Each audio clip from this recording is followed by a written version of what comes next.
Hi, I'm Daisy. Welcome to my Carnivore Challenge vlog. This is week 1. Well, sort of. I'm recording it a little bit late because I am the eternal procrastinator. So what is my Carnivore Challenge?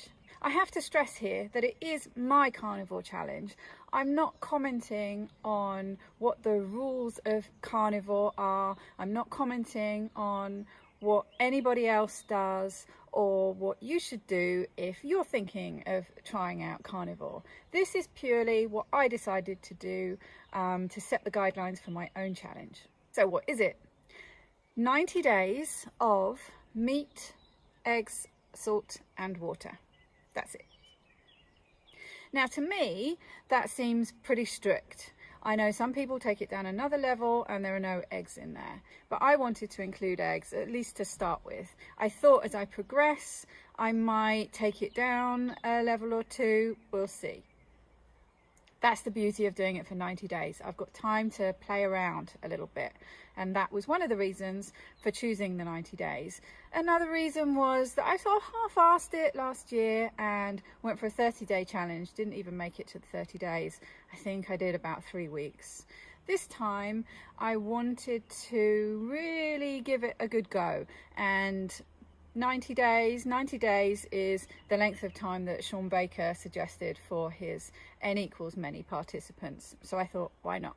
Also, when I say meat, I do actually include fish in that. In fact, I had tuna for my dinner last night with some fried eggs on top, and it was pretty delicious. For the most part, I don't find fish as satiating as meat. And also, fish here in France is generally pretty expensive, and budget is a concern for me. So I've had quite a few comments already saying, well, why can't you have butter? Why can't you have mayonnaise? Why not tea and coffee? Well, of course you can, if that's the carnivore you're doing. But this is the challenge I've set for myself. And one of the reasons for that is that I was going to use it as an elimination diet and test a few things. And I have a pretty good idea for one point from testing it last time when I did carnivore. Although it was only for a few weeks, that was long enough really to get an idea of how I reacted to certain foods. And I certainly found I had a bit of a sensitivity to higher lactose dairy. Things like cream cheese and heavy whipping cream that tend to have a carb content around the 3-4%. Whereas things like butter are between 0.5 to 1%, and there are lots of cheeses, actually, surprising number that you can get that are 0 carb. Those I'm fine with, but when the lactose starts creeping up, it becomes a bit of a problem. Only a bit, I get a bit mucousy, but it's enough to notice. So for the most part, I avoid those higher carb content dairy products and just save them for special occasions and when I will put up with a bit more snot, basically.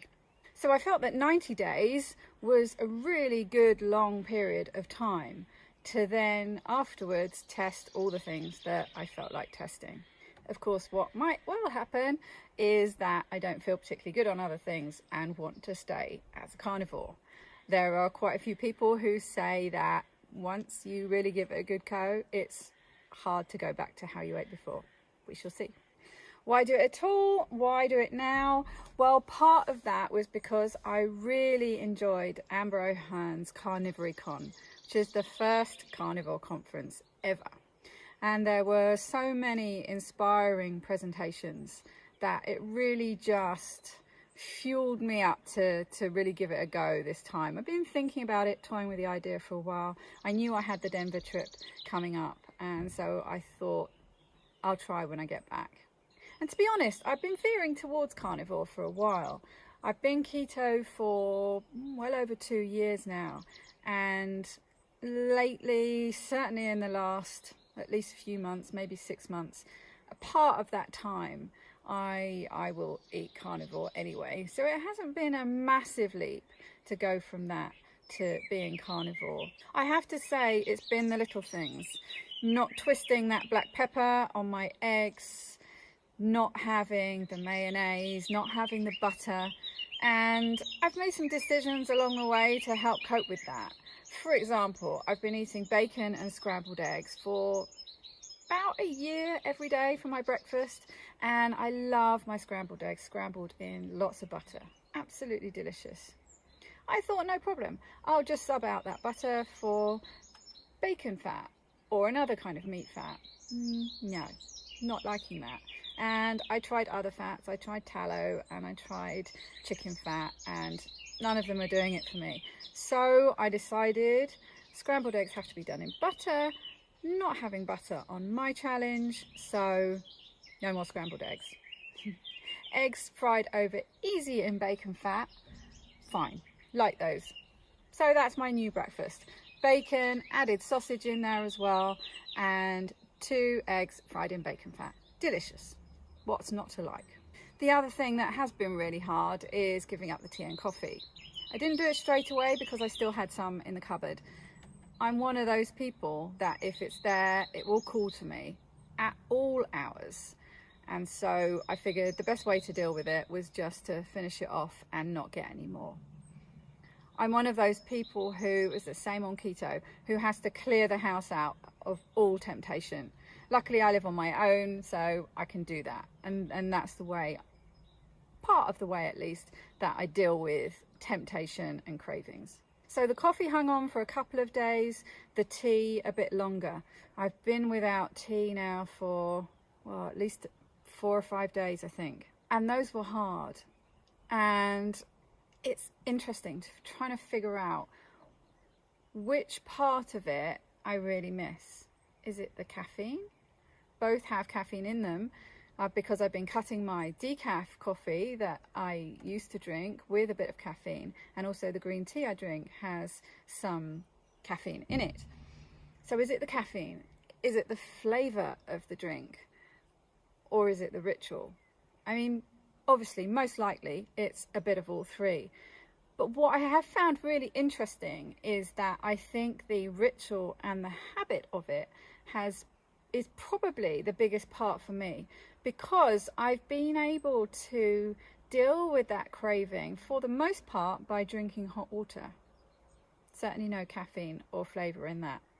So for me, it's been interesting realising that habits and addictions and rituals are really important to me and are really involved in what I eat and drink. So why torture myself at all, you may ask? Good question. If you haven't already, listen to episode 70 of the Keto Women podcast, my podcast, and you'll hear the discussion I had with her about overconsumption of liquids, basically.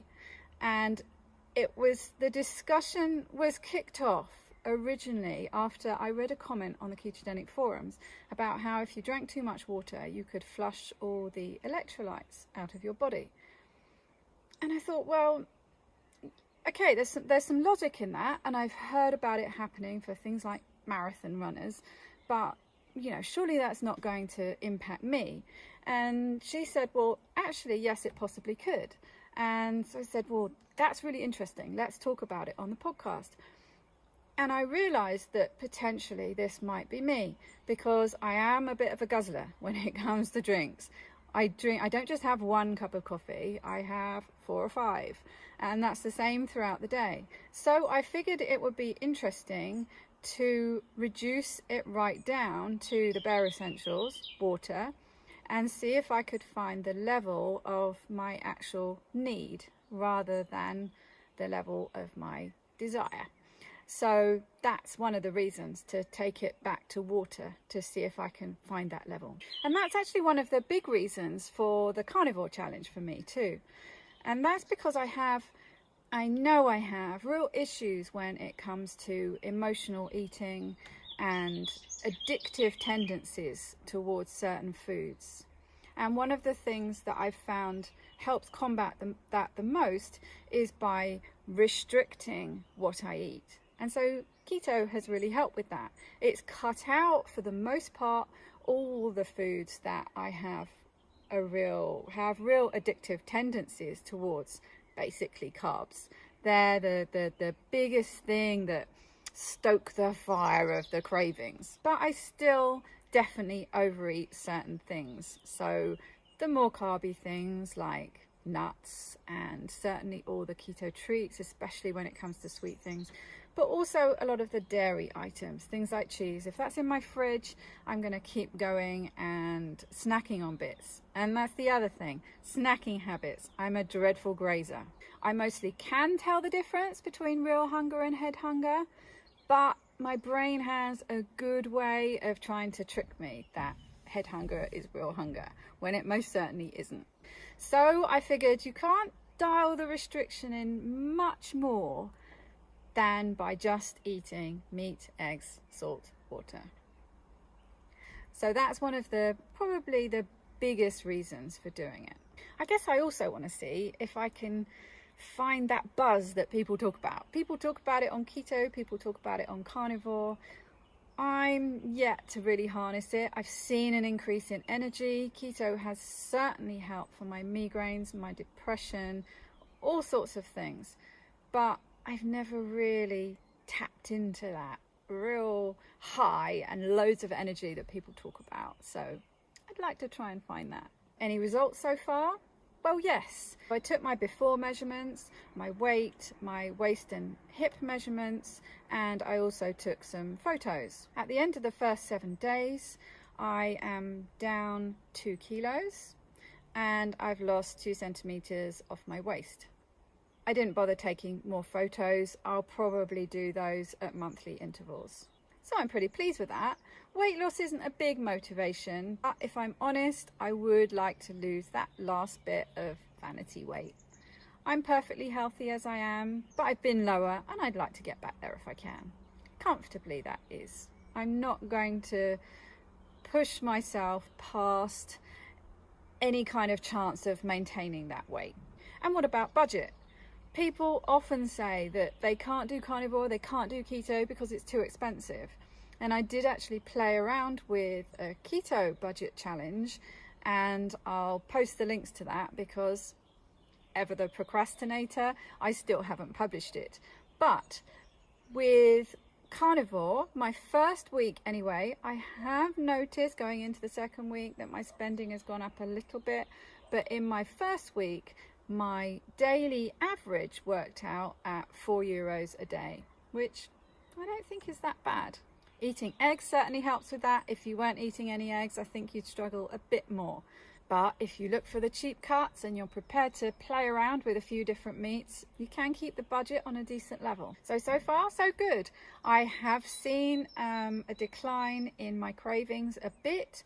I'm still a bit snacky, but there's certainly improvement. So I'm optimistic that that's going to dial in to where I want it over the coming weeks. Top tip if you're starting out, people think that eating just meat is most likely to make them constipated. Let me tell you, actually, it's more common to go completely the other way. Ask me how I know. But ask anyone who's started carnivore and they'll probably tell you the same thing. So, top tip, never trust a fart. You feel anything happening down there, run. At least as fast as you can with your buttocks clenched really tightly together to the bathroom. Trust me, you'll be happy you did.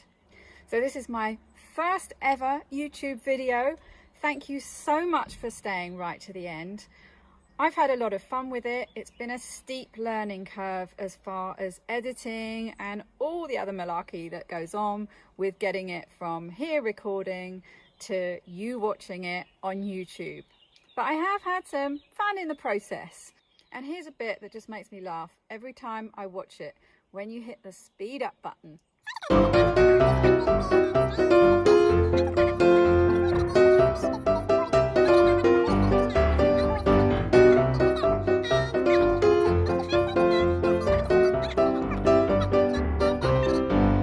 Bye bye, carnivore lovies.